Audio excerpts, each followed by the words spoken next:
Muy buenas noches, bienvenidos una semana más a Soria en Serio. Tenemos por delante una hora y media apasionante en este jueves, día 3 de marzo, en el que vamos a analizar el conflicto de Rusia con Ucrania. No podemos hablar de guerra a dos bandos porque prácticamente Rusia ha declarado la guerra de manera unilateral a Ucrania. Recordemos que Ucrania fue un país independizado en el año 91 que siempre ha mantenido una tensión muy importante con su vecina Rusia.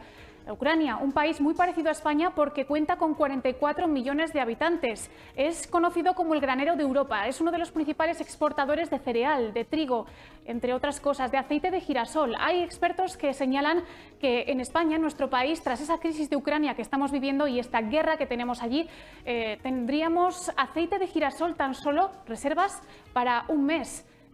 Toda esta guerra trae no solo una crisis fortísima humanitaria, sino también una amplísima crisis económica y social aparejada a ella. Hoy vamos a analizar todas estas cuestiones, vamos a descubrir un poco más cómo comenzó este conflicto y lo haremos con voces de primera mano, con personas que se encuentran en los países protagonistas de este conflicto y también con personas que proceden de allí y han hecho su vida en Soria para que traten de darnos las claves que nos permitan comprender de manera más profunda este conflicto que por mucho que tratemos de entenderlo, escapa a toda lógica. Así que hoy tenemos, como les decimos, una hora y media de programa por delante muy interesante, en el que vamos a comenzar haciendo una cronología de los hechos más representativos que se han vivido, no durante los últimos días, porque hay que decir que este conflicto lleva escasamente una semana, sino también desde que se desatase ese conflicto de Crimea en el año 2014. Hace 8 años, en 2014, Rusia invade y anexiona la península de Crimea, que formaba parte del territorio de Ucrania. Meses después, varios grupos de rebeldes prorrusos se pronuncian en Ucrania, creando dos repúblicas separatistas, Donetsk y Luhansk, al este del país, ambas apoyadas en su iniciativa por Moscú. De esta manera se inicia una guerra civil concentrada sobre todo en estos territorios de fricción. En 2019, Volodymyr Zelensky accede al ejecutivo ucraniano, convirtiéndose en presidente y manifestando una postura de acercamiento a Occidente que dio paso a numerosas tensiones en el país. En junio de 2021, el presidente de Estados Unidos, Joe Biden, y el ruso Vladimir Putin se estrechan la mano en un encuentro que el líder ruso calificó de nada hostil. La OTAN y 46 naciones manifiestan su intención de apoyar a Ucrania en la recuperación de Crimea. A finales de 2021, Putin y Biden vuelven a reunirse, en este caso de manera telemática, sobrevolando sobre este encuentro la sombra de una guerra fría muy alargada. Rusia inicia un despliegue de tropas en la frontera con Ucrania que justifica como maniobras militares, al mismo tiempo que exige que Ucrania no sea admitida en la OTAN. El 13 de enero, Jens Stoltenberg, secretario general de la OTAN, asegura que existe un riesgo real de guerra en Europa. Mientras tanto, Joe Biden asegura que Putin va a invadir Ucrania a tenor de su actitud. En estos momentos, Putin envía tropas a Bielorrusia. El 18 de febrero, el presidente de los Estados Unidos anuncia que la intención de Putin es atacar Ucrania. El 21 de febrero, hace tan solo unos días, comienza la invasión. El presidente ruso Vladimir Putin da los primeros pasos firmando los decretos que reconocen a la República Popular de Donetsk y la República Popular de Lugansk, en la región de Donbass. Al mismo tiempo, acusa en su discurso a Estados Unidos y a la OTAN de tratar hasta el momento de convertir a Ucrania en un puesto militar para amenazar a Rusia. 3 días más tarde, el 24 de febrero, Putin anuncia el comienzo de una operación militar de carácter especial en Ucrania. Las tropas rusas traspasan la frontera e invaden el país. Comienza el bombardeo de las principales ciudades, como Kiev o Kharkiv. La planta nuclear de Chernóbil también cae en manos rusas. Acto seguido, el presidente de Ucrania, Volodymyr Zelensky, ordena movilizar al ejército para garantizar la defensa del Estado. Al día siguiente, el 25, continúa el avance de las tropas rusas desde el norte, este y sur sobre las ciudades más importantes. Las líneas de defensa de los ucranianos se vuelven más duras. Por su parte, la Unión Europea y Estados Unidos anuncian sanciones financieras, energéticas, de movilidad y transporte contra Rusia para tratar de frenar los intereses expansionistas de Putin. El 26 de febrero, varios países, Alemania, Francia, Italia, Estados Unidos, Reino Unido y Canadá, expulsan a varios bancos rusos de SWIFT, una red de alta seguridad que mantiene interconectadas a miles de entidades financieras de todo el mundo. Ese día se inicia la batalla por la capital, Kiev. Zelensky rechaza la evacuación por parte de Estados Unidos y dice que Ucrania se mantendrá firme. El 27 de febrero, Putin da la orden de que las fuerzas de disuasión rusas entren en estado de máxima alerta. sector que incluye las armas nucleares. Se ralentiza el avance ruso gracias a la resistencia ucraniana. El 28 de febrero se llevan a cabo varias conversaciones entre las delegaciones de Ucrania y Rusia y se anuncia una segunda ronda de negociaciones. Zelensky pide a la Unión Europea que admita urgentemente a Ucrania en el bloque. El 1 de marzo se registran bombardeos con misiles rusos en la segunda ciudad más grande de Ucrania, Kharkiv.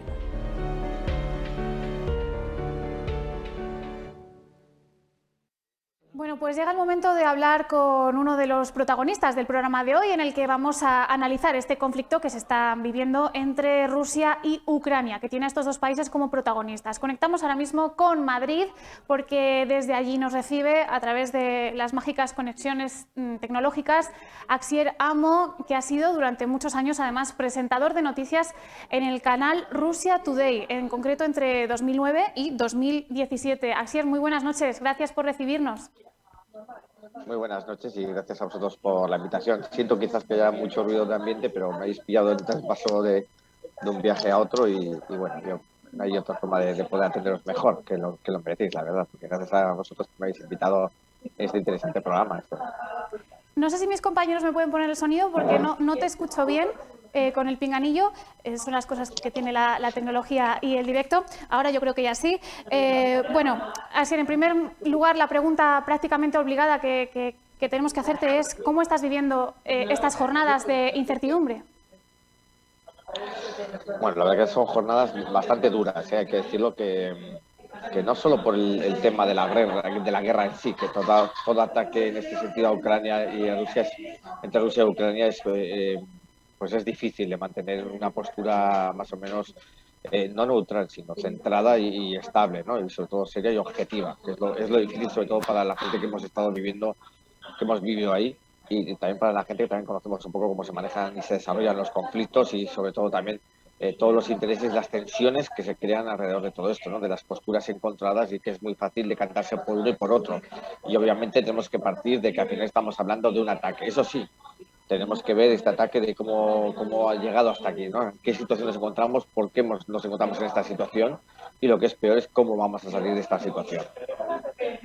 Precisamente esa es otra de las preguntas que me gustaría hacerte. Durante todos estos años que estuviste viviendo en Moscú, ¿se palpaba esa tensión en el ambiente con Ucrania?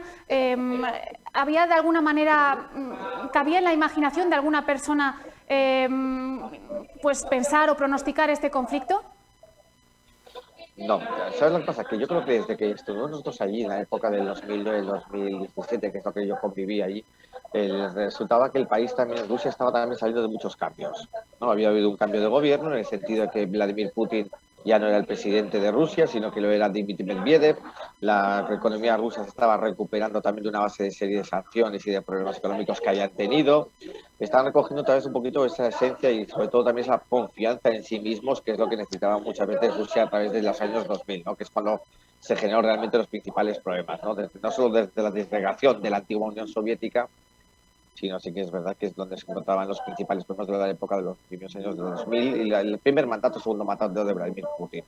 Entonces fue un año de transición y en ese año de transición sí que había una gran unión por parte de Bielorrusia, de Ucrania, de las entidades que estaban dentro del espectro soviético, por así decirlo. ¿Qué ocurrió? Que después empezaron a llegar las revoluciones, las consabidas revoluciones, la naranja, la de las flores y las demás que ocurrieron en Ucrania, ¿no? Hasta que en el 2014 la revolución del Euromaidan, no sé si os recordáis aquellas terribles imágenes de los manifestantes en la plaza de Euromaidan, y sobre todo lo peor de lo peor fue los enfrentamientos civiles entre civiles. Aquello fue una verdadera guerra civil en el seno de Ucrania, en Kiev, y lo que fue peor, las imágenes de aquellas de los francotiradores disparando a la propia población ucraniana civil. Esas imágenes, la verdad que son de las que se quedan impregnadas de por vida, ¿no? Porque en una guerra tienes un bando y tienes otro bando, pero en aquella ocasión no era cuestión de bandos, era cuestión de asesinatos, de masacres de civiles y fuego indiscriminado. Luego recordamos también los enfrentamientos que hubo en la Rada Suprema, ¿no? Con Yaseniuk, y recordaremos nombres como Poroshenko, Timoshenko, Prohorov, todos estos nombres que son nombres que quedan en la historia, además de que al final se ha demostrado que han sido gente corrupta, que hoy en día está pagando las consecuencias en la cárcel y recuerdo perfectamente como en aquellos días también hoy fue como un efecto dominó, ¿no? Crimea, decide pedir la independencia, tiempo después se siente amenazada por las tropas fascistas de Ucrania y pide la presencia del ejército ruso. Recuerdo también, además, que esto empezó ya después con la masacre en la casa de los sindicatos de Odessa, donde vimos aquellas terribles imágenes. Ya empezaron a aparecer ya los partidarios del Pravý sector, el sector duro, ¿no? de los nazistas, ¿no? De los nazis de la extrema derecha en aquella época, que se cebaron en la casa de los sindicatos. Veíamos cómo encendieron la casa, cómo tiraban a los muertos por la ventana. Creo recordar que fueron en torno a 40 y tantos muertos. Unas terribles imágenes. Entonces, ¿qué ocurrió después de este levantamiento? Es un efecto dominó. Hay un golpe de Estado, un presidente que podría tener ciertos intereses cercanos a Rusia, porque al final es tu socio principal y tu principal colaborador comercial en temas no solo de comercio interno y comercio externo, sino también en energía, también en militar. O sea, que había una gran integración entre unos y otros, con Bielorrusia también. Recordemos que son los principales países dentro de lo que es el Estado de Defensa Común, ¿no? Que es aquel tratado de defensa común que tenían, ¿no? Digamos, el efecto, la disgregación del Pacto de Varsovia deriva en ese comité de defensa, ¿no? Después vimos también cómo las regiones de Donetsk, Lugansk, también son de ámbito prorruso, también inician esa sublevación, y entonces en aquella época lo que sí que se hace es certificar e intentar garantizar la estabilidad del país. Primero porque Rusia es la principal interesada en que haya una gran integración y garantía de política en Ucrania, porque no quiere un país que esté desestabilizado al lado suyo. Un país que además hasta hace unos años había sido parte integrada dentro de esa federación de repúblicas soviéticas. Y segundo, porque gran volumen de ciudadanía es de origen ruso. No lo olvidemos nunca. Que no es que habla, tiene pasaporte, sus finanzas se manejan en ruso, entonces con lo cual estás hablando de una población importantemente rusa. Y a partir de aquí es lo que tenemos. Dentro del ámbito de Moscú, por ejemplo, de Rusia, muchísimos ucranianos viven en territorio ruso, pero es normal. Es como si me dijeras que españoles viven en Francia o españoles viven en Portugal y al revés, ¿no? Lo estamos viendo, es un continuo intercambio no solo personal, cultural, también de tradiciones, y es normal en ese sentido. Pero bueno, hemos visto cómo se ha derivado en los últimos tiempos, y sobre todo ya cuando, por ejemplo, los intereses norteamericanos se hicieron ya patentes y visibles. Yo recuerdo las imágenes de Maidán, ¿no? Con aquellos, cuando el vicepresidente, incluso la secretaria de Estado, repartían bocadillos y dulces ahí en la plaza en los sublevados, que es una imagen que además después hemos vuelto a ver con John McCain, hemos vuelto otra vez a ver con Biden y hemos vuelto a ver con Victoria Nuland, ¿no? Repartiendo bocadillos y dulces en la plaza del Maidán. Pero bueno, vemos que la institución es cíclica. Sí que es verdad que si tú tienes un país inestable al lado de un país, eso te afecta de muchas formas, no solo económico, sino tensionalmente. Si Portugal no fuera el país que es, que garantiza un pacto de Estado y garantiza un gobierno estable, hemos visto en las elecciones anteriores, España estaría mucho mejor. Pero si vemos que Portugal es un país que en varios años lleva 6 presidentes, como en Ucrania, que desde el 2005 al 2022 llevan 6 presidentes y los mandatos presidenciales son de cada 5 años, pues veremos a ver. Encima 3 de ellos están en la cárcel, pues tenemos que ver ya que es un país pues con cierta desestabilidad. A mí me hacía gracia además hoy que estoy dedicado a otras cosas, como el tema de la transparencia. He visto que la Transparencia Internacional ya calificaba a Ucrania del segundo país en Europa más corrupto. Sí que es verdad que el primer país más corrupto era Rusia. Entonces, con lo cual estamos viendo, para que luego diga la gente que no somos prorrusos o somos... Porque aquí, si te posiciones a favor de uno o te posiciones a favor de otro, eres o prorruso o ucraniano, o pro-ucraniano. Y vemos que aquí en este sentido no. Y sobre todo, lo que más pena me da, Ana, es que aquel sentimiento que había de la unidad soviética, ¿no? De que se celebraran cosas, se veían como mal, ¿no? Como que Ucrania siempre veía que Rusia la estaba sometiendo, y en algunos aspectos de Rusia se ve que veían como Ucrania pues eran como una población, quizás en algunos sentidos, a una población inferior, o que se veían subyugar a ellos. El error que hemos cometido, que creo que se ha cometido en todo el mundo, es que hemos cedido ante los intereses de Estados Unidos jugándonos en el territorio de ucraniano. ¿Qué papel juega? Hemos hablado de Estados Unidos, de los diferentes presidentes de Estados Unidos, en este caso Joe Biden. Hemos visto que durante el mes de enero ha comparecido en varias ocasiones, además alertando de ese riesgo que él consideraba que era inminente de invasión rusa a Ucrania. No sé qué papel consideras que tiene Estados Unidos y Joe Biden en este conflicto, que al menos antes se mantenía más activo, pero ahora parece que le interesa quedar en un segundo plano. Sí, ¿sabes lo que pasa? Que yo creo que al final él ha sabido manejar las cartas de geopolítica, ¿no? Hoy en día en geopolítica no solo vale ser un poderoso, sino lo más importante es ser listo, inteligente y sobre todo tener una estrategia. Y la estrategia que ha venido generando Joe Biden a nivel de estos últimos meses ha sido la verdad que ha sido para analizar y ha sido un gran éxito, ¿no? Porque partimos del fracaso que tuvo Estados Unidos en su salida a Afganistán. Es un fracaso, además, rápidamente se le achacó no solo a la administración de Trump, sino ha sido más que nada la llegada de Biden, ¿no? Los grandes poderes mediáticos y sobre todo las alas más duras, ¿no? Dentro de la Casa Blanca y la oligopolítica, perdón, de estadounidenses, sobre todo los lobbies armamentísticos y del petróleo, pues veían que había sido un gran fracaso para los intereses norteamericanos y una muestra de la debilidad de Joe Biden. Incluso yo leí algún titular, además en algún medio de comunicación, diciendo pues que Joe Biden no estaba para dirigir los designios de un país durante 4 años, que si su primer año ya estaba demostrando ser una persona incapaz física y psíquicamente, debido también a la edad, ¿no? Que sobre todo lo achacaban a la edad, pues que no debería ser presidente. Y vemos que después ha cambiado de argumento y de guión. Y eso en base, y yo tengo mi pequeña teoría, es en base también a los intereses políticos y los intereses familiares.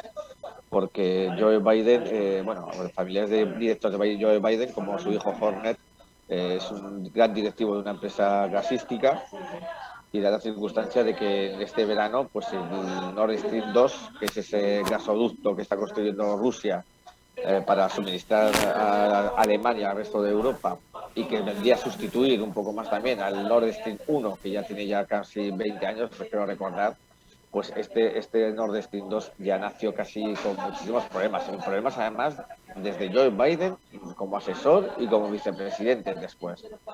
Digamos que entonces eso pues ha ido ejerciendo sus intereses. Y lo he visto también en dos sentidos. Joe Biden ha intentado mover en los últimos tiempos ciertas piezas, sabiendo que tendría que cerrar el grifo en Rusia, iba a presionar a Rusia para que cerrara el grifo del gas del Nord Stream 2, no del Nord Stream 2 que va a entrar en funcionamiento en abril, sino del Nord Stream 1, por así decirlo, y buscaba sustitutos. ¿Sustitutos dónde? Ha llegado a llamar a Qatar, que es un país al cual Estados Unidos ha mantenido durante 4 años con durísimas sanciones y les está levantando ahora. Ha llamado a Qatar, al Emir Qatarí, para pedirle que sea el sustituto de gas de Rusia. Segundo, Joe Biden ha vendido ante la OTAN que Qatar ahora sería un socio estratégico para los intereses gasísticos de Europa y de todos los países que se alimenten del gas de Rusia, ¿no? Ser su sustituto. Y es más, Joe Biden ha intentado torpedear la construcción del Nord Stream, las licencias del Nord Stream y ahora su apertura. Se anunció que estaba terminado en agosto, y fue desde entonces, desde agosto, cuando se empezó a realizar todo este tipo de boicot, ¿no? Y de levantar la voz hacia el tema de Ucrania. Porque no olvidemos que Ucrania, la guerra realmente, el conflicto, esto empezó en 2014. Ahora es cuando se ha recrudecido. Pero todos los días ha habido ataques, bombardeos, operaciones y escarcimientos de todo el tiempo.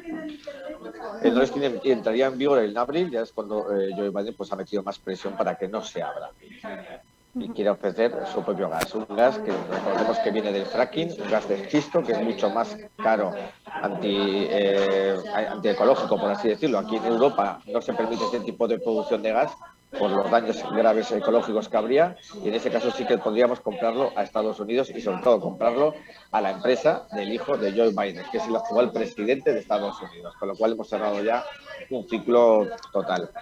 Segundo, también, obviamente lo que quiero decir es que Joe Biden insistió en que la invasión iba a ser el 16 de febrero. Tendría pruebas, me imagino que los servicios secretos, tanto la CIA, la NSA y otras agencias y las agencias europeas tendrían ese tipo de información. Pero después hemos visto que no fue así, que Vladimir Putin, aparte que todos los días salía en prensa, todos los días saliendo en público, diciendo que no iba a ser, sí que hizo un cambio de guión, un giro radical que sorprendió a todo el mundo, para mal en este caso, te quiero decir, pero decidió la madrugada del 24 pues dar ese inicio de esa operación especial, que lo dice él, y una operación de ataque que lo dicen los demás.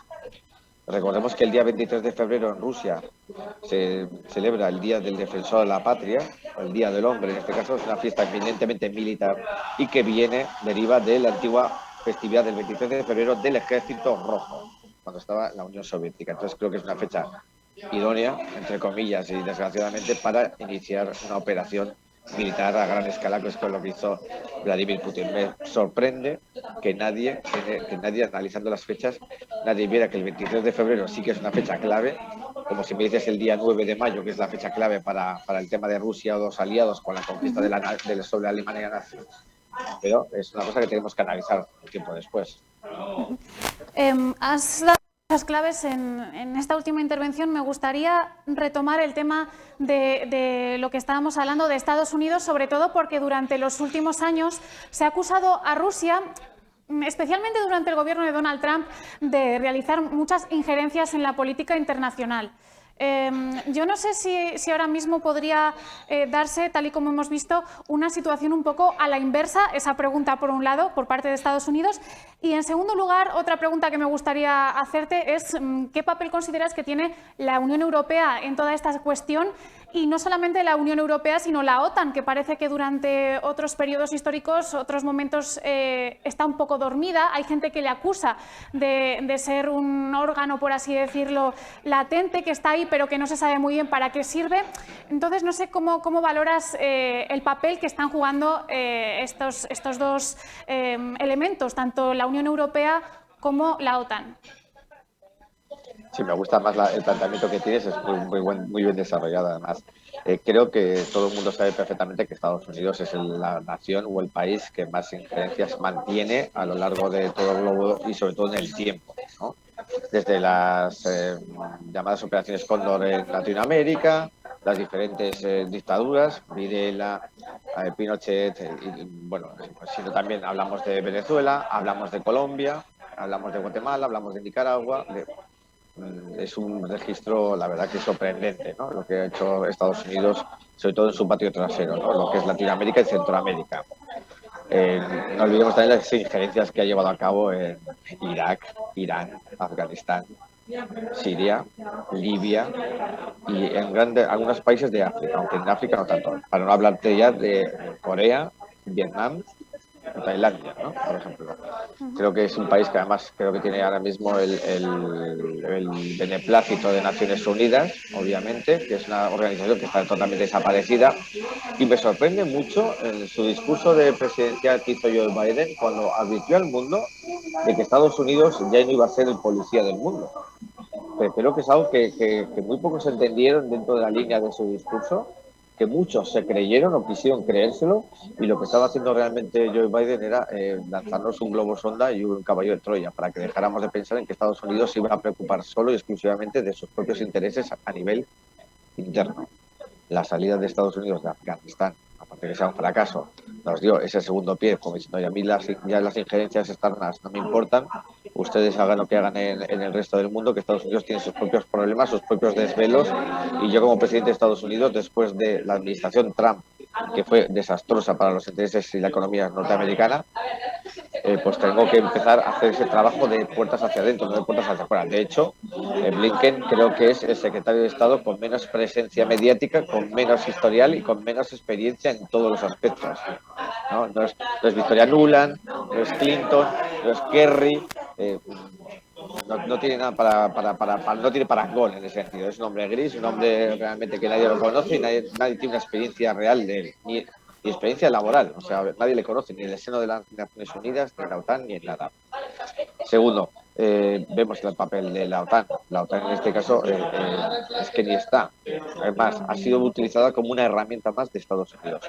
El propio presidente Joe Biden, que salió un día después de que Vladimir Putin diera esa orden de atacar, salió 24 horas después, parece que como esto que no iba con él, estaba leyendo un comunicado, fíjense que además fue algo notorio, ¿no?, de Vladimir Putin sentado en su despacho con los teléfonos, sin leer nada, y Joe Biden de pie y todo el tiempo leyendo, nervioso y leyendo todo el tiempo. Se notaba muchísimo que no había un discurso coherente ni establecido. Sí que es verdad que ha ganado en que hoy en día el mundo, o en este caso Rusia, está haciendo lo que realmente se propuso Joe Biden. O sea, está cumpliendo la trampa, ha caído en la trampa que Joe Biden le puso. Eso está claro. El papel, bueno, en ese discurso quería decirte que nombró 17 veces Estados Unidos, nunca la OTAN. O sea, él mismo se hizo ya como presidente o secretario general de la OTAN. Jamás nombró a Stoltenberg, que es el actual secretario general de la OTAN. Y lo único que dice que es que él, como Estados Unidos, que iba a controlar esa situación. Obviamente hemos visto después que la OTAN no se puede meter, no puede ingerir en Ucrania porque no es un país miembro de Ucrania, y la Unión Europea no puede ingerir en Ucrania porque tampoco es un país miembro de la Unión Europea. Con lo cual está dejando a merced de los rusos el territorio ucraniano. De hecho, Zelensky, que me parece una visión muy positiva y muy inteligente de lo que está haciendo el presidente ucraniano, primero puso en evidencia que nadie le estaba escuchando, ni los de la OTAN ni la Unión Europea le estaban ayudando, y lo puso sobre la mesa, y entonces él quedó él solo enfrentándose a los rusos, con lo cual ya era una lucha de tú a tú del David contra el Goliat, que es lo que estamos vendiendo ahora mismo. Es el David que está resistiendo frente a Goliat. Y aún así yo creo que esa batalla mediática y esa batalla de primeras de opinión pública la está ganando. Eso digo. Y todo esto manejado por la plataforma y sobre todo con las herramientas de Joe Biden, que ni siquiera ha vuelto otra vez a hablar sobre el tema. Han prometido sanciones y más sanciones, pero nada más. El envío de tropas que se están acumulando en Polonia, pero mientras tanto los ucranianos se están defendiendo puerta a puerta contra los rusos con sus propios medios, y ahora bien que la Unión Europea va a enviar, por primera vez en la historia de la Unión Europea, va a enviar armamento ofensivo hacia un ejército. Yo tampoco entiendo muy bien que el fuego se apague con gasolina, pero bueno, yo soy más partidario de lo que dice siempre el ministro Sergei Lavrov, que en ese sentido, no porque sea ruso, sino Sergei Lavrov, con el paso del tiempo, los que nos gusta la geopolítica y las relaciones internacionales, lo estudiaremos. Siempre hay una curiosidad que decía los periodistas, que alguna vez que hemos viajado con él y demás, que decía que el oficio más antiguo del mundo no es el que todo el mundo piensa, sino que es la diplomacia, porque antes de eso hay que negociar el precio. Esa frase, sin duda, la vamos a apuntar también. Hablando de todo esto, vemos que hay tres actores aquí clarísimos, como nos está quedando hoy bastante evidente: Rusia, Ucrania y Estados Unidos. Yo quiero recuperar un dato, que es que el pasado día 26 de febrero, hablamos del 26 de febrero como si hubieran pasado meses, pero ha sido apenas hace unos días. El pasado día 26 de febrero, Estados Unidos ofrece al presidente de Ucrania evacuarle, y el presidente de Ucrania dice: no, yo voy a permanecer aquí, voy a seguir defendiendo esta tierra. No sé, bueno, nos has dado ya algunas claves, pero no sé qué opinión te merece la actitud de Zelensky. Me ha sorprendido, me ha sorprendido, porque además de Zelensky, yo tuve la ocasión de estar en Navidades, unos días en Navidades, en enero, 3 semanas, y entonces ahí se le veía como un cómico, que es lo que todo el mundo ha querido vender, ¿no? El actor cómico que se hace famoso siendo en una serie, en un teleserial juvenil, que es un profesor de instituto, que como se queja de lo que está pasando y se levanta hacia los oligarcas, al final termina siendo presidente. Pero me ha sorprendido porque todo el mundo pensábamos que era así, y realmente hemos visto que era un presidente. De hecho, cuando él pide a la Unión Europea o a la OTAN que realmente le han dejado solo, la gente lo ridiculiza. Es más, ese mensaje no se emitió, no se vio tanto en Rusia, de las puertas de Rusia hacia adentro, sino más de Ucrania hacia afuera. ¿Para qué? Para que los propios intereses, sobre todo de Joe Biden, él mismo quería decir que Zelensky no deja de ser una pequeña marioneta, y que es un hombre, y que Ucrania necesita un tipo duro, un tipo que realmente pueda poner Joe Biden allí, un hombre de paja, y no Zelensky, porque a Zelensky tampoco lo controlan, y ahí lo hemos visto que no lo controlan. Estados Unidos le ofreció, es más, le dijo: vente para acá, y dijo Zelensky: no necesito un viaje, necesito millones, necesito armas. O sea, te está diciendo que no voy a ser tu perrito faldero, que yo creo que al final ha sido el gran descubrimiento, ha sido Zelensky, la figura de Zelensky y la responsabilidad de Zelensky como presidente, que todo el mundo ha menospreciado, todo el mundo, desde la Unión Europea, Estados Unidos y por supuesto Rusia, le llamaban el cómico. Entonces teníamos al payaso, al dictador, sabes, que era curioso, y veo que Zelensky realmente ha sabido ponerse en su lugar, porque por ejemplo cuando Vladimir Putin insta a las tropas ucranianas, dicen: dejen las armas, tomen ustedes el poder, porque aquí no hay forma de gobernar. No, ya te está diciendo que Zelensky no es el hombre que todos pensábamos, que no es el hombre de paja de Estados Unidos, no es la marioneta de Estados Unidos, sino que realmente tiene sus propios criterios y tiene sus propios intereses. Y creo que eso es lo que ha despertado un poco la furia de Vladimir Putin, que ha dicho, nos estamos jugando mucho, tenemos que reforzar el ataque, entre comillas, que desgraciadamente es así. Y en este caso también Joe Biden ha entendido de que igual no le ayudamos tanto porque Zelensky al final es un hombre que no vamos a poder controlar. Si realmente los primeros indicios veíamos que Estados Unidos se iba a meter de lleno en la defensa de Ucrania, en la defensa de Zelensky, estamos viendo porque quería tener algo ya para su propio beneficio, vemos que Zelensky realmente está demostrando que es un presidente y que él va a aguantar ahí hasta el final. Uh-huh. Una pregunta Me importante. parece sorprendente, además, o sea, ha sido el gran descubrimiento, de verdad. Sí, no, eso sin duda nos ha dejado a todos, la verdad es que bastante sorprendidos, sobre todo porque, bueno, pues no se le escucha y precisamente la visión que teníamos de él era esa de, bueno, pues un actor cómico que llega a la presidencia casi como un mero objeto folclórico, si se quiere, algo parecido. Quería preguntarte también, ya que tenemos la oportunidad, has vivido aquí, eres y has sido y sigues siendo un profesional de la información. ¿Qué papel juega la desinformación en estos momentos y qué papel ha jugado o ha podido jugar hasta ahora? Clave. Al final, la desinformación casi es punto. Mira, la información y los misiles y las armas son las primeras que se utilizan en cualquier guerra. Es más, no sé cuál sería antes, si las armas convencionales, por así decirlo, o las armas no convencionales, que serían la información y las noticias, porque esto ya está inventado. Recordemos también que Estados Unidos ya lo utilizó, además contra España, ¿no? Cuando el desastre de 1898 y demás, ya lo utilizan contra nosotros, ¿no? Nos acusaron de hacer un crimen, o sea, nos acusaron de destruir un crucero, ¿no? Un barco crucero en islas cubanas, bueno, en aguas cubanas, por lo que decía William Hearst, ¿no? Randall Hearst, ¿no? De ustedes pónganme la guerra que yo pongo el titular, ¿no? Pues así.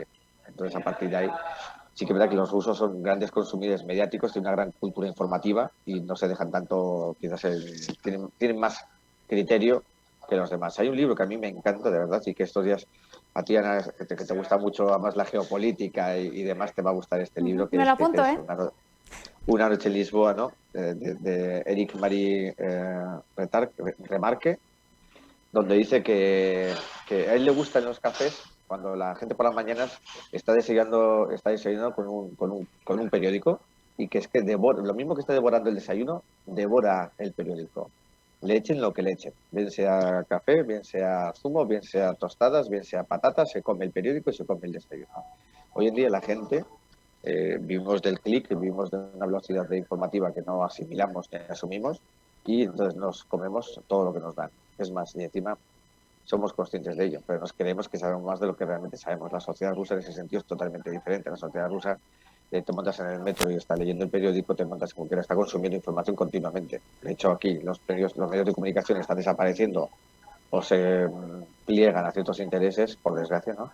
Y cuando vemos que en otros sitios se están abriendo medios de comunicación, y es más, el papel no ha desaparecido. Creo que el papel siempre es bonito tenerlo entre las manos porque eso te da implica que lo quieres leer, porque luego no te engañas. No, aquí no compramos el periódico porque lo leo en internet. Mentira, en internet lees titulares y más informaciones que tú quieras.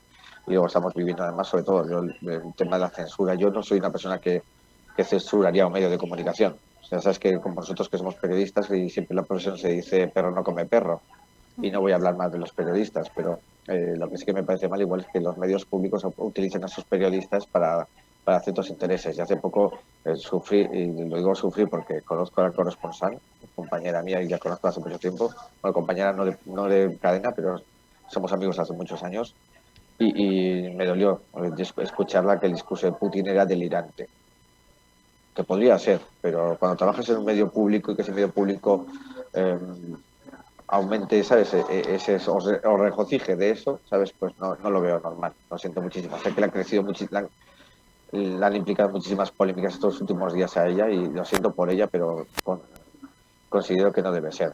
De la propaganda, ¿cómo puedes medir la propaganda? La propaganda para mí, ¿qué es? Cuando un medio de comunicación a nivel nacional aquí en España saca imágenes de un bombardeo en Siria y te dice que están bombardeando Donetsk, eso es propaganda. O cuando ese mismo medio de comunicación español, que todos conocemos, no voy a decir el nombre, ¿no? De repente pone imágenes de un videojuego diciendo de un anuncio de un videojuego diciendo que es un bombardeo, lo pone diciendo que son... ¿Eso qué es? Que diciendo que están bombardeando Ucrania. Eso sí que es propaganda. Y no hemos visto que nadie lo prohíba. Nadie se queje de eso. Yo como profesional realmente me duele.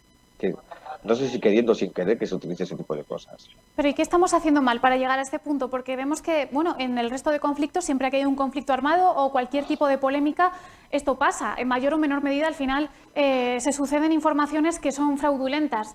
¿Qué, como sociedad, ya no como periodistas solamente, sino como sociedad, qué es lo que estamos haciendo mal para que toda esta información basura, podemos decir, se esté produciendo cada vez de manera más masiva? Y nos la estemos, nos la estemos devorando y consumiendo de esa manera tan ansiosa. Sí, sí, pero ¿sabes lo que pasa? Que estamos consumiendo porque nos creemos que consumiendo tenemos ya una conversación que puede ser de cara en el bar o de cara a la calle. Realmente no es eso, tienes que ir a la profundidad y al trasfondo de sí, ¿no? Porque si a la gente le está diciendo es que está habiendo una guerra en Ucrania porque Rusia ataca a Ucrania, obviamente, es verdad, pero hay un trasfondo detrás. Es que tú normalmente a nadie se le ocurriría, cuando tú estás acorralando a un animal, a una bestia, pues sabes perfectamente que en algún momento se te va a revolver y te va a morder, obviamente, te va a atacar. Porque es igual, si hemos visto que las sanciones contra Rusia llevan ya 15 años o más, sabes que de esas sanciones, que es lo que te quería decir, hay armas de destrucción masiva y para mí las sanciones también son armas de destrucción masiva, porque al final al que afectan es a la población. Yo recuerdo cuando estando en Rusia, y bueno, tú conoces a más gente de RT además, estando en Rusia nosotros teníamos el rublo a 32, subió a 62 y llegó a subir hasta a 130 y tantos, ¿sabes? O sea, un euro eran 136 rublos. Como una población, una persona en Rusia, una mujer, una abuela, una babushka, como se puede decir, una pensionista que cobra 12.000 rublos, que eso al cambio te lo gastas casi en una cena en tu casa o en una cena en un restaurante, ¿cómo puedes sobrevivir con ese dinero?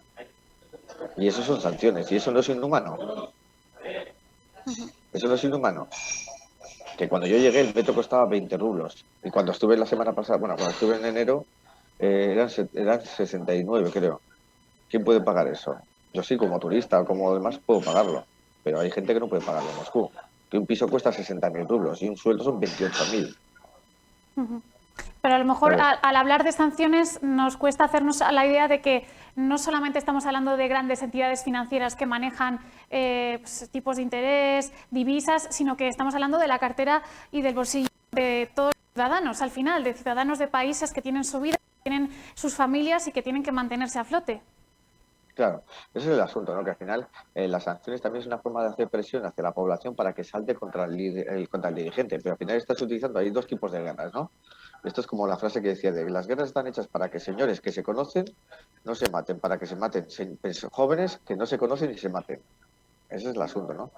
Entonces, claro, estás diciendo, bueno, si yo quiero sancionar a Putin, lo que tengo que hacer es, aparte de presionarle en todos los sentidos, es frenar toda la oligarquía que maneja o que está rodeando a Putin, sacarle las cuentas, que no pueda salir del país, que no pueda operar y operar a la oligarquía, frenar todas las distribuciones, frenar a las grandes industrias, ¿no? Digamos, que es donde se maneja el dinero.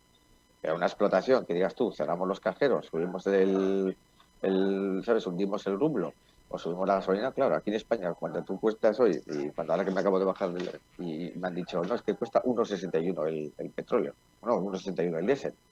Y es que es culpa de Rusia ya, pero si yo no compro el diésel a Rusia, yo se lo estoy comprando a una marca de aquí y sé que esta marca de aquí no se lo está comprando a Rusia. ¿Por qué me tienes que subir a mí el petróleo o el precio del combustible? ¿No? O la luz, cosas de estas. Al final son ese tipo de cosas que están mezcladas en ese sentido. Oye, y toda la población lo sufre. ¿Y hacia dónde Salidas, vamos? ¿Hacia dónde vamos eso después es. de esto? Porque Pues mira, yo había pensado, sinceramente, que esto lo era como una copia, realmente una copia, lo ocurrió en el 2008, en agosto del 2008, con el tema de Georgia, Abjasia y Osetia del Sur. Que iba a ser un ataque más rápido, aquello fue un ataque relámpago, una operación relámpago en agosto, que es totalmente premeditado y con alevosía, como se suele decir, ¿no? Y agosticidad, como solemos decir aquí en España, y que en 5 días realmente Putin habría hecho una operación militar muy bien desarrollada, un éxito total, que conllevaba pues que Georgia, en el caso Saakashvili, pues tendría que coger y negociar bajo ya, pero no de la posición de Vladimir Putin. Vladimir Putin tenía más fuerza en la hora de negociación y así fue. Accedió, Abjasia y Osetia fueron reconocidas, nadie se ha enterado de aquello, nadie se acuerda de aquello, de esos 5 días de guerra en agosto, y yo pensaba que iba a ser lo mismo. ¿Qué ocurre? Que aquí sí que es verdad que igual a Putin le ha venido. Yo creo que Putin no es el mismo de ahora, pero lo mismo es que estando loco o estando o no loco, sigue siendo el Putin de siempre. Sigue siendo un tipo muy estratégico, un gran estratega además, muy listo y seguro que tiene algo en la cabeza. Yo digo que esté bien y que está mal, porque aquí no, es como tú decías, no es que posicionarse ni nada, la verdad es la verdad y es la que es, o sea que eso no podemos hacerlo. Pero yo creo que ahora mismo en estos momentos pues lo que tenemos que hacer es coger y que se sienten ellos a negociar. Para eso estaban Minsk 1 y Minsk 2, que ya torpeó Ucrania, porque el primero no se quiso sentar a la mesa siguiente, que se sentía apoyado por Estados Unidos y por todos los representantes europeos, y aquello fue un fracaso. Ahora veremos en qué posición se va a sentar. Tampoco es normal, obviamente, que pensemos que Ucrania va a ser un país europeo, que Ucrania va a ser un país que esté dentro de la OTAN, porque para eso es un proceso largo y que tiene que tener unos cumplimientos. O sea, entrar en la Unión Europea no es un club de amigos que te puedas juntar, ¿no? A España le costó mucho y España además tiene que ser el principal garante de que lo mismo que exigen a España exijan a los demás. Porque entonces estamos viendo esas grandes diferencias que afectan al empleo, a la economía, y España está viéndose afectada por ese sentido. No es la misma la España hace 10 años o 15 años que está compitiendo con Polonia, con Rumanía, con Bulgaria, cosas así. Eso también tenemos que tenerlo muy en cuenta. Y hay una cosa sorprendente que además a mí me cuesta más, digo porque lo acabo de conocer, que es el punto de Turquía. Turquía es un país que al principio le prometieron que iba a entrar en la Unión Europea. Se lo dijo Alemania, no entró en la Unión Europea. Turquía es un país que dijeron que iba a entrar primero en la Unión Europea para que asumiera a los refugiados sirios. Y estuve en la época aquella con los refugiados sirios, en el éxodo de los refugiados sirios como periodista, me tocó cubrirlo y no entró en la Unión Europea. Después, con el tema de la guerra de Siria, le prometieron entrar en la OTAN utilizando sus bases. Hoy es en día que Norteamérica o Estados Unidos utilizan las bases turcas para atacar a Siria y tener presencia americana cerca del Oriente Medio, pero Turquía tampoco está en la OTAN. ¿Qué papel cumple Turquía? Yo recuerdo perfectamente que eso se conlleva además con un golpe de Estado en el 2016, que fue perpetrado también por parte de Estados Unidos para generar esa tensión. O sea, que es que son circunstancias muy, no sé, si me dices que salir de ahí es que creo que lo mejor va a ser que negocien, porque un territorio, o sea, porque un conflicto armado en territorio europeo es una cosa muy, muy complicada y tenemos ejemplos muy recientes. A mí me duele muchísimo cuando Josep Borrell o cuando Charles Michel, el presidente de la Comisión Europea, dicen que este es el peor ataque, el peor conflicto en territorio europeo, y es mentira. Porque en Yugoslavia, ¿qué ocurrió? Cuando la OTAN bombardeó Belgrado, bombardeó Yugoslavia, matando a más de 6.000 personas en 73 días. Y luego se desgregó en Yugoslavia, desgregó en Ucrania, Croacia, Serbia, bueno, todos los demás. Montenegro, Kosovo, que algunos reconocen, otros no. Te quiero decir que son cosas, unas circunstancias que tenemos una memoria muy corta. Pero sí que es verdad que no sé si por el bien de rusos y ucranianos y por el bien de europeos, primero, Ucrania tiene que ser soberana, la Unión Europea tiene que ser soberana y la OTAN tiene que ser soberana. No tenemos que plegarnos a los intereses de nadie. Y hoy creo que estamos pagando los intereses de cierto presidente o de cierta digamos, rama, la Casa Blanca, sobre todo en el ala oeste, como se suele decir, y estamos sufriendo por ello. O sea, al final estamos en una guerra entre nosotros mismos cuando alguien encima que está a miles de kilómetros, a decenas de miles de kilómetros, no va a sufrir ninguna consecuencia, ni sanciones, ni bajadas económicas, y menos si por supuesto que no lo quisiera, que sufriera lo que es la violencia, el zarpazo terrorista ni la guerra en su propio territorio, obviamente. Muchas claves nos has dejado hoy, Asier. Se nos acaba el tiempo. Yo, de verdad, que me pasaría horas escuchándote y charlando sobre estos temas, porque precisamente si algo nos ha quedado claro tras esta entrevista es que hay que profundizar en las raíces del conflicto.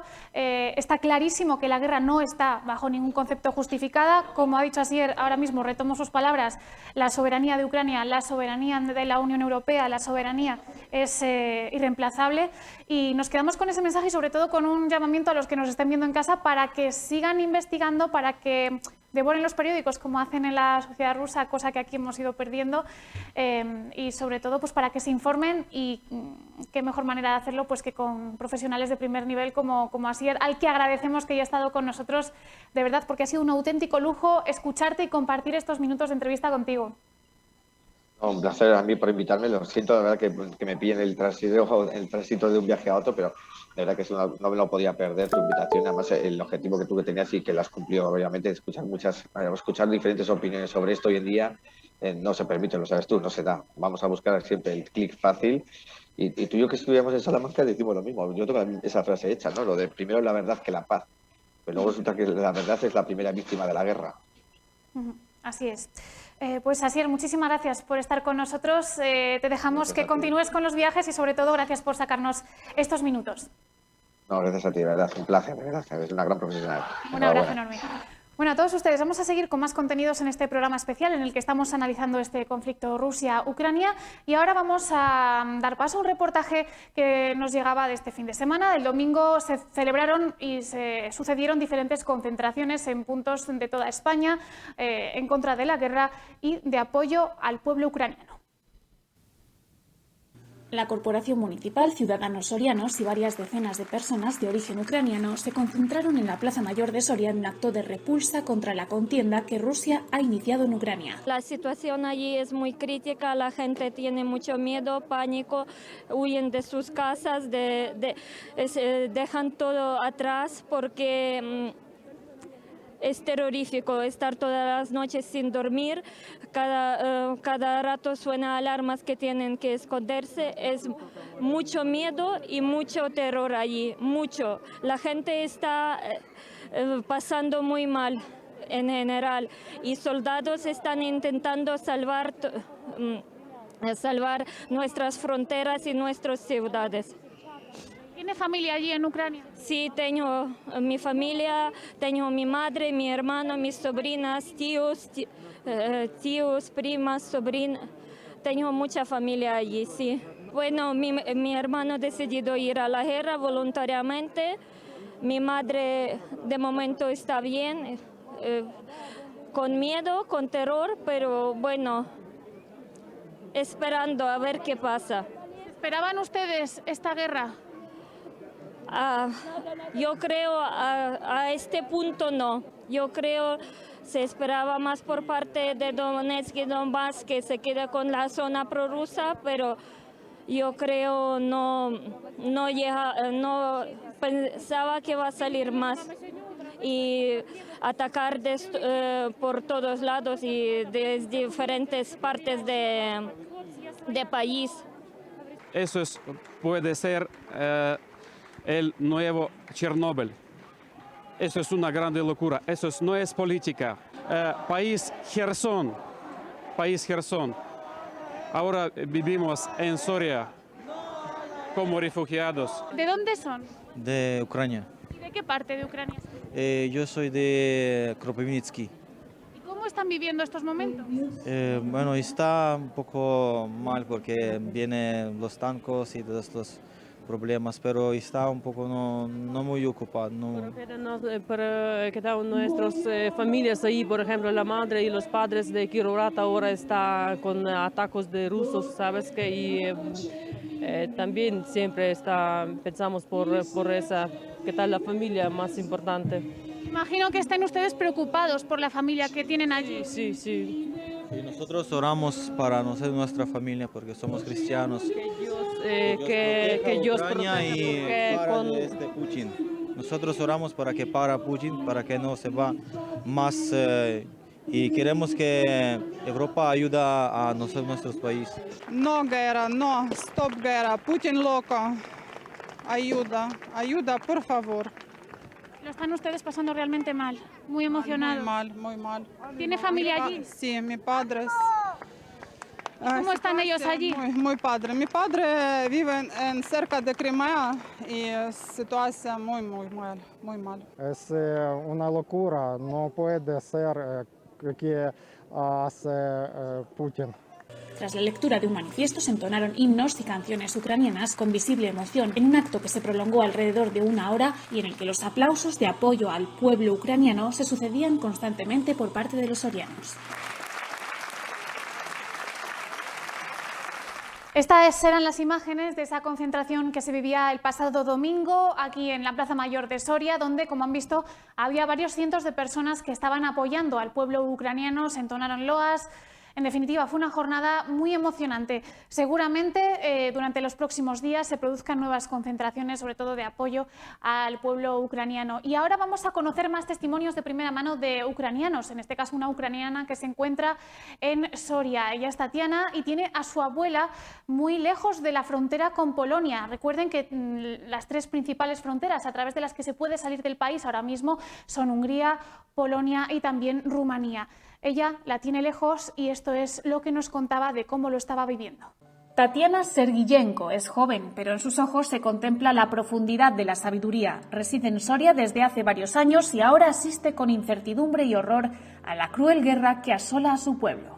Muy difícil porque nuestro día a día es levantarnos por la mañana y llamar, en mi caso es a la abuela, bueno, yo llamo a mi tía, que es la que mantiene más contacto con ella, pues llamar y a preguntar qué tal están, qué tal han pasado la noche, que la noche por lo visto es más dura que el día porque hay más ataques y tal y así, y sin saber qué va a pasar y pues viviendo así un poco día a día, sin más. ¿Cuánta familia tienes ahí en Ucrania? De familia cercana, la abuela, que está en la parte de Donetsk, que está en la ciudad de Kramatorsk, que es territorio de Ucrania de momento, ojalá que sea para siempre. Y también tengo familia no muy cercana, pero mantenemos contacto con ellos siempre en Kiev. Y bueno, la abuela está bien porque ahí no hubo más que el primer día, tiroteos y tal, está bien, está en el pueblo y tal. Y bueno, hoy han traído el pan a la tienda, que hace 3 días que faltaba pan y cosas básicas como huevos, azúcar, harina y tal. Y en Kiev, bueno, hay muchas colas de personas que están haciendo para comprar pan y todo pues, lo que necesiten. Están hoy tranquilos, gracias a Dios, pero bueno, a ver lo que pasa mañana.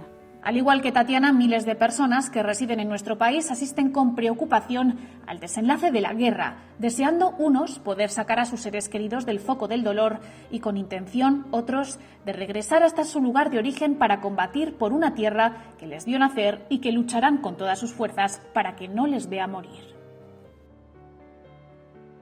Y continuamos con los testimonios recopilados durante las últimas horas a las ucranianas y ucranianos que están aquí en nuestra capital y provincia.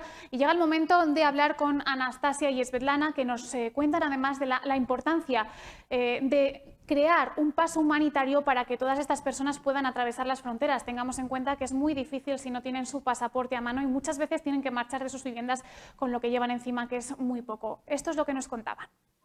Ellas lo tienen claro, tan importante es evacuar a la población como acudir hasta allí. Ambas viven el conflicto de manera cercana, ya que tienen familia en aquellos lugares. Pues no voy a decir nada nuevo, sí voy a decir que estamos muy preocupados por nuestros seres queridos y que es un tiempo de no solo guerra en Ucrania, sino guerra de información, porque estamos luchando en nuestras redes sociales, aunque somos una gota en el mar, pero intentamos despertar nuestros hermanos rusos para conseguir que despierten y que salen a las calles para protestar. Yo creo que vendría muy bien porque son 150 millones, yo creo, de población. Es una voz muy grande. Yo creo que tanta gente podrían resistir a un grupo de policía, a un dictador, y podrían hacer algo. Y no sé si de verdad son tan indiferentes o porque no saben realidad, ¿sabes? Así que agradecemos mucho por darnos un poder de hablar, y igual por televisión europea, de español, podemos conseguir algún de acuerdo. Es que suena muy cruel, pero yo creo que cada guerra tiene algunas reglas. Y en guerra de Ucrania ahora no existe ninguna regla, porque ayer, cuando comunicaban nuestras delegaciones, pensábamos que solo esta parte de las horas, 7 horas o no sé cuánto tardaron, pensábamos que van a parar por lo menos a este periodo, pero no. Y por este tiempo sufrió mucho el Kharkiv y mucha población que se quedan tan destruidos que nos quieren borrar de la cara del mundo. Así que yo creo que es injusto actuar tan cruel, y yo creo que todavía rusos, y llamo a todos, a artistas, a todos los que pueden dar su voz y protestar, yo ruego participar, porque ellos todavía tienen oportunidad de parar todo esto y van a oportunidad todavía mirar a los ojos de sus niños, que luego historia en los libros va a poner excusas para Putin que tenía motivos para hacer esto. Y yo creo que hay que evitar que en las escuelas van a decir esto, que era una necesidad para Rusia. No sé si tienes familia allí en Ucrania todavía. Sí, sobrinos, amigos, abuela. Mi amiga vive en Kiev y mi hermano mayor vive en Kiev, y si con mi hermano todavía podemos comunicar y me contesta a mis preguntas, cada vez despertando, primero lo que hacemos es miramos redes sociales y preguntamos cómo están. Pero mi amiga, por ejemplo, vive en otra zona donde ya no se puede ni preguntar ni nada, porque están destrozadas el torre de telecomunicación y no hay señal y no sabemos cómo está, así que nos dejan en incertidumbre y nos queda solo orar y pedir ayuda. Rogamos a la gente que puede afectar al presidente de Rusia darnos paso humanitario para sacar nuestras hermanas, sobrinas, sobrinos, niños que tienen que pararse y darnos oportunidad, sacar familia, porque hay nuestros ucranianos por todas partes del mundo que regresan ahora mismo a Ucrania para proteger su patria, y también tienen que dejar paso a los que quieren refugio en otro sitio. No deben estar donde están ahora mismo, tienen que salir si van a tener oportunidad. Me llamo Svetlana Sinchenko, soy de Ucrania, soy ucraniana, aunque puedo decir que mi padre era ruso, por eso me parece que sé bastante bien lo que está pasando, porque como yo crecí en una familia rusa, digamos, porque claro, yo nací en Ucrania, pero como mi padre era de Siberia y tengo familiares en Rusia y en Ucrania, y bueno, sí. Sí, puedo añadir que también yo sé muy bien la propaganda que existe en Rusia, porque es muy fuerte, y es verdad que Putin siempre quería una imagen de un país poderoso, que es un país digno, pero la verdad que la gente está bastante pobre, ¿sí? Y a partir de Moscú y San Petersburgo.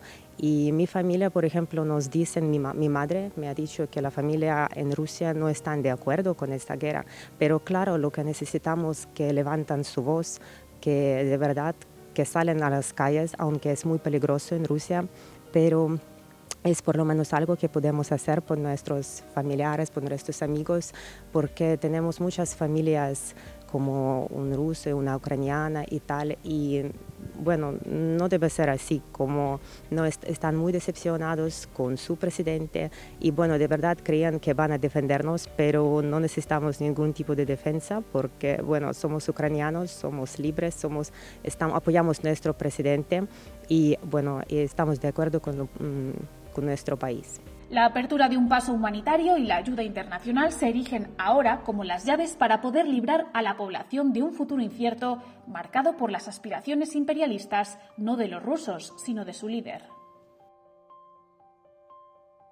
Y después de escuchar todas estas voces vamos a hacer una breve pausa de publicidad, pero no se vayan porque en unos instantes regresamos con más testimonios, además desde los principales focos de este conflicto de Putin contra Ucrania.